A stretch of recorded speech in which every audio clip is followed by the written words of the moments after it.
We never found a wild pig in Canada anywhere in 2002 in all of our research. Now we have thousands of them spread across Canada. A surge of wild boars has pushed parts of Alberta, Canada, into a crisis few thought possible. Entire herds, dozens strong, now tear through farmland, slip into towns under cover of darkness, and leave behind hundreds of thousands of dollars in destruction each year. Every attempt to stop them kept failing for one unexpected reason. The animals were learning. Farmers tried fencing, hunting, and deterrents, yet nothing held for long. A program aimed at tracking and removing an invasive species from our province looks like a squealing success so far. The Squeal on Pigs campaign. When the situation reached its breaking point, researchers uncovered a behavioral pattern that changed everything. What followed seemed almost impossible. This is the story of how intelligence, adaptation, and strategy collided in one of the most unexpected wildlife battles in modern Canada today. The invasion unfolds. The scale of Alberta's wild boar invasion quickly expanded beyond anything officials had originally anticipated. What once appeared to be scattered, isolated sightings gradually transformed into a pattern of coordinated herd movements spanning multiple districts. At first, farmers assumed these encounters were sloochy or seasonal, but over time, the consistency of the damage began to tell a different story. Reports no longer focused solely on destruction. They began highlighting repetition. The same fields were being hit, the same routes were being used, and the same types of structures were being targeted. These were not random incidents. They were deliberate, and more importantly, they were becoming routine. Entire sounders, sometimes numbering between 20 and 50 animals, moved with a level of coordination that made them seem like a single organism rather than a loose collection of individuals. Trail cameras placed across farmland, business areas, and drainage corridors captured their movements night after night. The footage revealed something striking. The boars followed consistent paths, crossing through human-dominated landscapes with confidence and purpose. They were not wandering aimlessly in search of food. Instead, they were establishing predictable travel routes, almost like highways, woven directly into the fabric of agricultural and semi-urban environments. The damage they left behind reinforced this pattern of intentional behavior. Grain bags, often containing large quantities of high-energy feed, were torn open in ways that suggested targeting rather than sloochy discovery. Silage rows were flattened overnight, sometimes across entire sections of farmland. Field edges began to collapse where the soil had been repeatedly rooted and churned, leaving deep trenches that disrupted planting and harvesting operations. In more severe cases, underground irrigation systems, buried more than a meter below the surface, were exposed or completely destroyed. These were not surface-level disturbances. They were deep, structural disruptions that required significant time and cost to repair. Infrastructure beyond the fields also began to suffer. Culverts that once directed water flow efficiently became tilted or dislodged as the surrounding soil was disturbed. Roadside shoulders weakened and sagged, creating potential hazards for vehicles. Even fiber optic cables, typically protected beneath compacted soil layers, were dragged closer to the surface after repeated rooting activity. Each instance of damage pointed to the same conclusion. The boars were not just interacting with the environment, they were reshaping it. The perfect conditions. To understand the sudden explosion of wild boar populations across Alberta, researchers had to look back several decades to uncover the origin of the problem. The trail led to the late 1980s, when European wild boar hybrids were imported into Canada for commercial meat farming. At the time, the industry was small and loosely regulated, and many operations relied on fencing that was not designed to contain such strong and intelligent animals. Over time, some of these boars escaped. Others were intentionally released when farms shut down or became unprofitable. Many of these incidents were never officially reported, allowing small, scattered groups of animals to establish themselves in the wild without drawing attention. These early populations grew quietly for years, largely unnoticed. By the time monitoring systems improved and wildlife agencies became aware of their presence, the animals had already formed stable breeding groups. What followed was not just population growth, but rapid expansion, and Alberta's landscape turned out to be the perfect environment to support it. Agricultural areas provided an abundance of calorie-dense food sources that far exceeded anything the animals would find in natural habitats. Grain storage sites, compost piles, livestock feeding zones, and even small-town waste facilities created a network of reliable feeding opportunities. Unlike seasonal wild forage, these food sources were consistent, concentrated, and easy to access.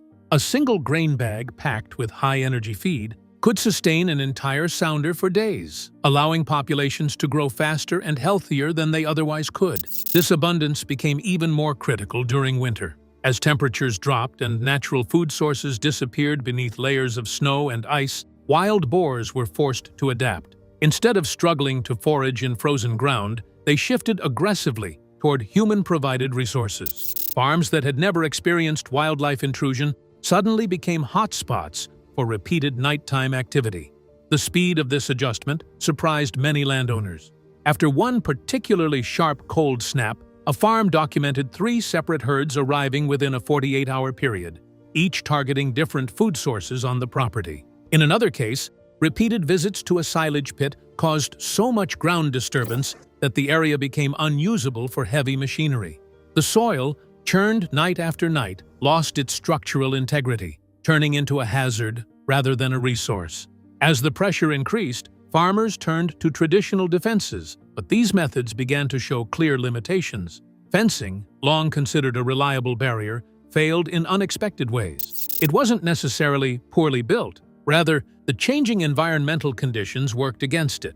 Frost shifts caused caudal gaps to form at ground level, and the boars quickly learned to exploit these weak points, widening them until they could pass through. Trapping efforts also fell short. Standard traps often captured only 1 or 2 animals at a time, leaving the rest of the herd free.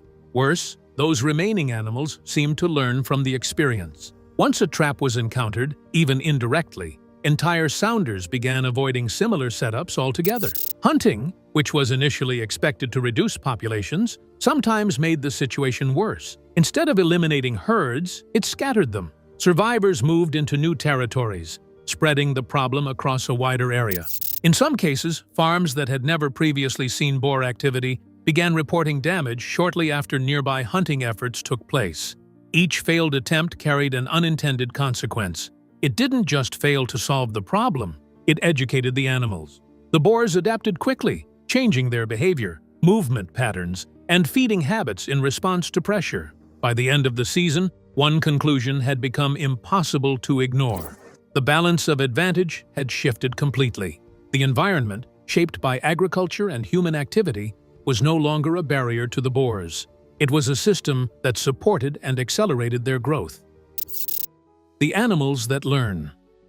What made the situation in Alberta truly alarming was not just the sheer number of wild boars spreading across the landscape, it was the intelligence driving their behavior.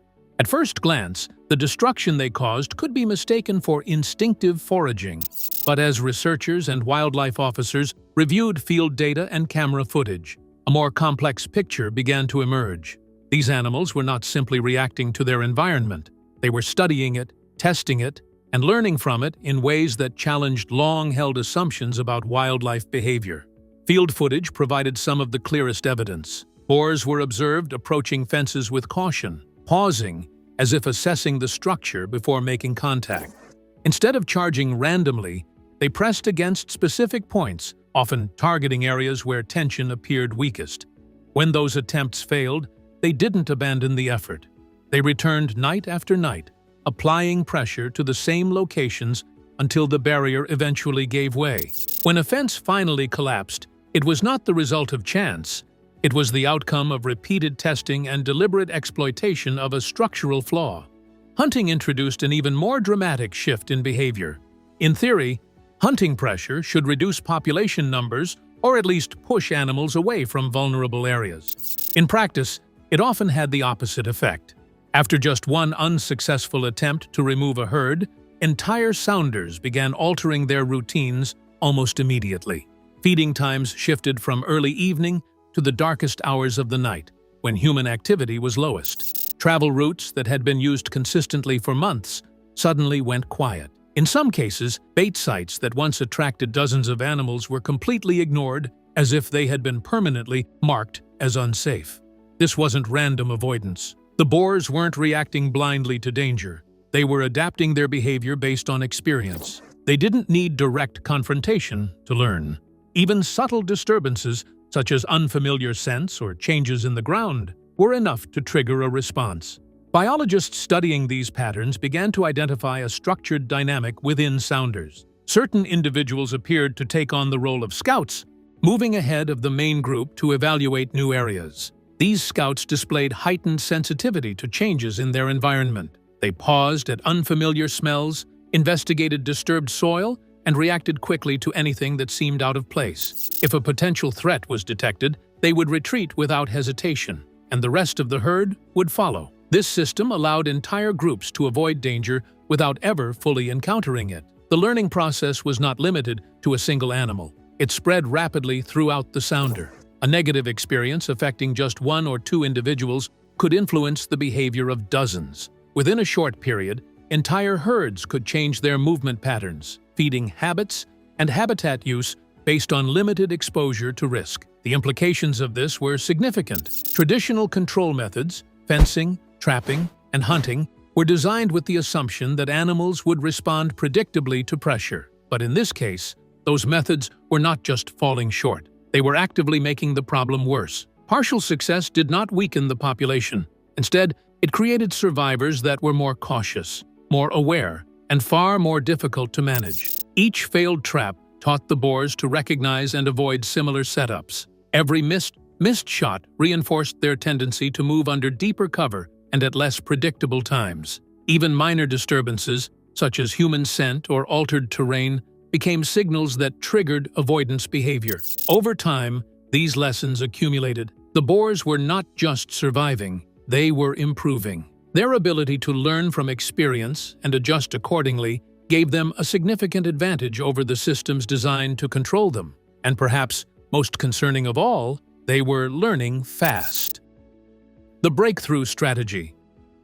The turning point in Alberta's wild boar crisis came when wildlife managers made a critical shift in how they understood the problem. For years, control efforts had focused on individual animals, removing one or two at a time through hunting or small traps. But mounting evidence showed that this approach was fundamentally flawed. The real unit of behavior was not the individual boar. It was the sounder, the entire herd operating as a tightly coordinated group. Boars moved together, fed together, and most importantly, reacted to danger together. If even one animal sensed a threat, the reaction spread instantly through the group. Within seconds, the entire sounder could change direction, abandon a feeding site, or avoid an area entirely. This meant that partial success, capturing or eliminating only a few animals, often made the situation worse. The survivors didn't just escape, they learned. And once they learned, they adapted in ways that made future control efforts significantly more difficult. Recognizing this, wildlife managers reached a bold conclusion. The only effective solution was to capture entire sounders at once. It was a strategy that required precision, patience, and a completely different kind of tool. This realization led to the development of large-scale corral traps. Unlike traditional cages, which were small and restrictive, these traps were designed to align with the natural behavior of wild boars. Built in wide, circular shapes, the enclosures eliminated sharp corners that animals might perceive as threats. Their open design allowed boars to enter freely, without triggering the sense of confinement that often caused hesitation or panic. The process relied heavily on observation. Trail cameras were installed around the perimeter of each trap, providing real-time monitoring of herd activity. Operators watched carefully as boars approached the site. On the first night, the animals often circled the structure, testing it from a distance. On subsequent nights, they grew more comfortable, entering briefly before retreating. This gradual process was essential. It allowed the animals to build a sense of safety around the trap. The key to success was patience.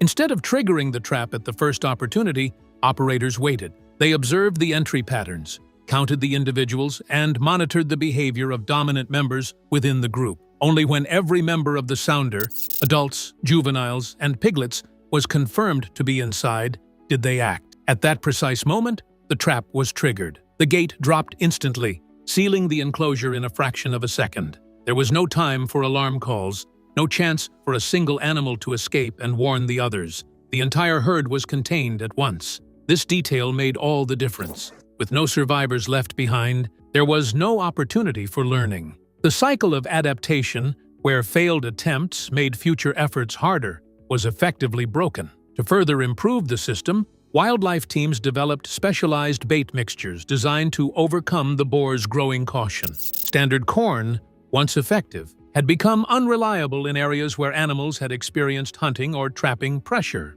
In response, teams turned to fermented bait blends. These mixtures, often made from corn combined with water, yeast, and other additives, produced strong, unfamiliar scents as they broke down. The fermentation process released odors that traveled farther than dry feed, drawing boars in from greater distances. More importantly, the scent was new. It carried no association with previous danger, making animals less hesitant to approach. An added benefit was scent masking. The strong odor of the bait helped conceal human presence and the metallic smell of the trap itself. This reduced suspicion and allowed entire sounders to enter the enclosure without hesitation. Once inside, the boars tended to linger. The bait encouraged them to stay, feeding calmly and moving deeper into the trap area. This gave operators the time they needed to confirm that the entire group had entered before triggering the gate. For the first time since the crisis began, the balance started to shift. Instead of reacting to the boar's intelligence, wildlife managers were using it to their advantage. By understanding how the animals thought, moved, and learned, they had developed a system that turned those strengths into predictable patterns. And in that shift, from force to strategy, the fight against the invasion finally began to change direction. Control through understanding. With corral trapping proving effective, the next major challenge was ensuring consistency across large and varied regions. A single successful trap could remove one sounder, but without coordination, other herds could continue to expand or shift into newly cleared areas. Wildlife agencies quickly realized that for the strategy to work long-term, it needed to function as a unified, province-wide system rather than a collection of isolated efforts. To achieve this, agencies introduced structured regulations and coordinated management programs. Permits became a central part of the process, controlling where traps could be placed, how they were constructed, and how they were operated. This prevented the kinds of inconsistent or improvised methods that had previously caused problems. Each permitted trap had to meet specific standards, ensuring reliability and reducing the risk of failure that could educate surviving animals. Equally important was data collection. Every capture event was carefully recorded, including location, timing, number of animals removed, and environmental conditions. This information was fed into centralized databases, creating a constantly updated map of wild boar activity. Instead of relying on scattered reports, wildlife teams now had access to a real-time overview of herd movements across entire regions. This shift allowed for faster and more precise responses. If signs of a new sounder appeared, or if movement patterns changed, teams could adjust trap placement and strategy almost immediately. It also helped prevent gaps in coverage, areas where boars might move undetected, and establish new groups. The system transformed control efforts from reactive to coordinated and proactive. Technology pushed these capabilities even further. One of the most valuable tools introduced was the use of GPS-collared Judas pigs. These were captured boars fitted with tracking devices and released back into the wild. Because wild boars are highly social, these individuals would naturally seek out and join other sounders, effectively leading researchers directly to hidden groups. The data gathered from these collars revealed movement patterns that traditional monitoring methods had missed entirely. Seasonal migration routes, feeding cycles, and concealed travel corridors began to emerge with clarity. Some herds were found to follow drainage systems, while others moved along forest edges or returned to the same feeding zones at predictable intervals. These insights gave wildlife managers a powerful advantage. Instead of waiting for boars to appear in problem areas, teams could now anticipate where they would go next. Traps could be placed along known travel routes or near high-probability feeding zones, increasing the likelihood of capturing entire sounders in a single operation. The strategy was no longer about chasing the animals, it was about staying one step ahead of them. Population models reinforced the effectiveness of this approach. Research showed that to significantly reduce wild boar numbers, more than 70% of a population needed to be removed each year. This was a threshold that traditional hunting methods could never achieve.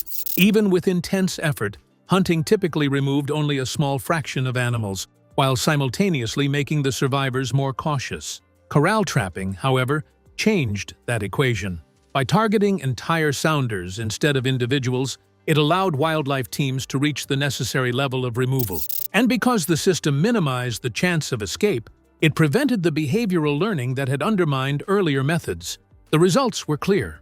Regions that implemented coordinated trapping programs began to see steady and sustained declines in wild boar populations. Just as importantly, the animals did not adapt in ways that reduced the system's effectiveness. Without failed encounters to learn from, they continued to respond predictably to bait and trap setups. In the end, the success of the strategy came down to a simple but powerful principle. It did not rely on overpowering the animals or outpacing them through force.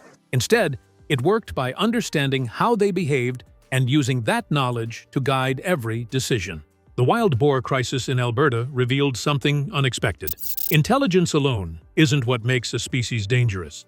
It's the ability to adapt faster than the systems designed to control it. By shifting from force to understanding, wildlife managers turned the tide using strategy instead of reaction. This story is more than just about invasive animals. It's about what happens when humans rethink the problem itself. Could this behavior-based approach become the global standard for managing invasive species? Let us know what you think in the comments below. And if you found this story fascinating, don't forget to like and subscribe for more deep dives into real-world challenges and breakthroughs. Thanks for watching, and we'll see you in the next video.